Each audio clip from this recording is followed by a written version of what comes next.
Air pollution to me means, my health is going to be affected and I can't do nothing about it. Unless I can afford to move out of the area, there's nothing I can do.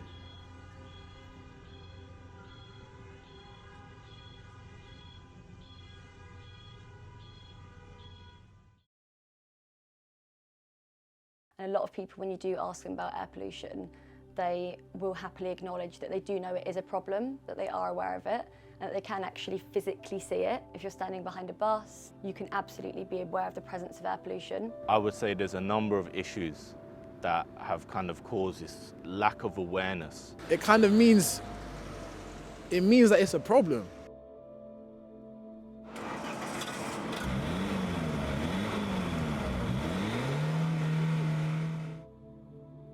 People aren't even aware of the facts of indoor air pollution. And these are the kind of things that we don't think about. We think, when we close our doors, we're in the safety of our homes, but actually it's a pervasive threat.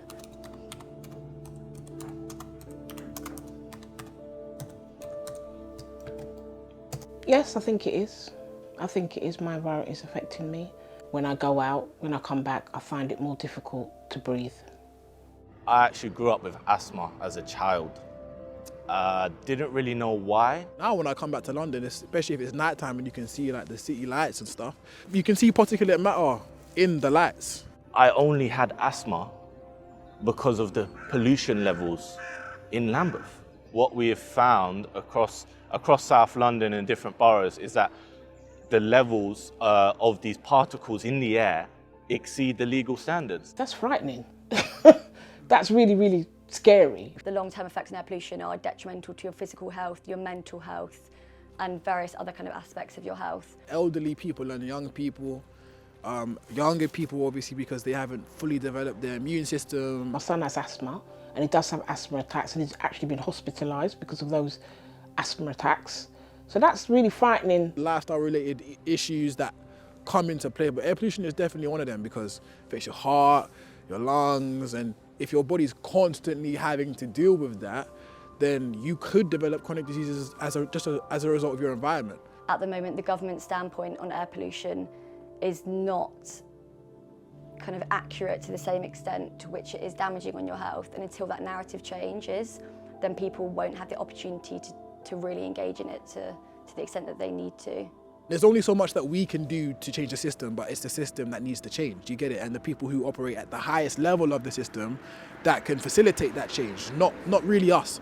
We can create the uproar that kind of works as the impetus towards creating that change, but without them wanting to make the change, there will always be that resistance. We don't understand what air pollution is.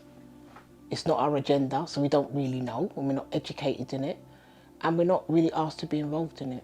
We have problems that we face every day. We're more focused on our daily struggles sometimes.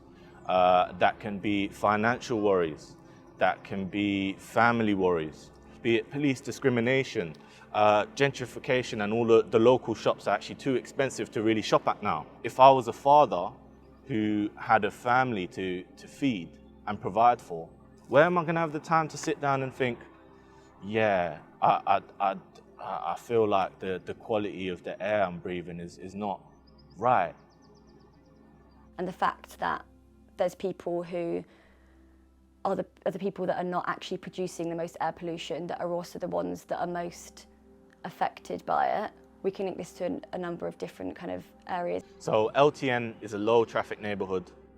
What the concept is to actually, we can reduce pollution if we're to reroute all of the traffic through the main road or through a certain route that we've decided. I mean, these routes are already have heavy traffic. So on top of that, if you're rerouting all of the traffic there, the traffic is at the point where it can be standstill a lot of the times. If you got standstill traffic there, that is more pollution, more of these harmful particles in the air. The air should be clean, even in our own area. It should be. We shouldn't have to drive to Richmond to get clean air. That's not right. Again, these are areas that are resided, that have lower income residents. And sometimes people think institutions are too big to change, there's too much bureaucracy in institutions for them to change and those sort of things. But that, again, isn't necessarily true. Things are constantly evolving, and anything has the potential to change if it has the incentive to do so.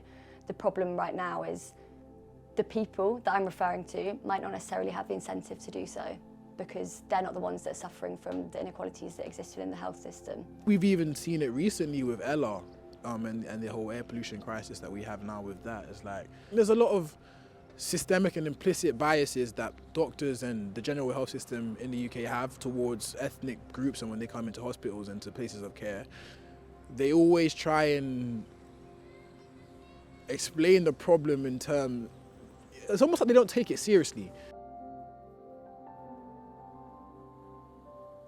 There's no necessary moral obligation for anybody to tackle this huge problem of air pollution, but there is an obligation on people to educate themselves and to learn about it. The first point that came out through community research was actually creating awareness in our communities. I think a little goes a long way. I think it starts small, and it's like a domino effect that continues to catalyse change. If you want to campaign against your local MP and talk to them more about the ways that they can be changing their policies to help their local residents, then that's up to you again. The more people that become aware and realise the gravity of the issue, you may then tell the right person one day who does have the power and is willing and able to make that change. The air pollution agenda is for everybody, yeah? It's like equal opportunities, yeah? Everybody should have an equal opportunity to engage in the air pollution agenda. I think there needs to be education on both sides. We really do have to take this seriously, because if we don't, it won't just be Ella. It could be Ella, it could be, one of our relatives.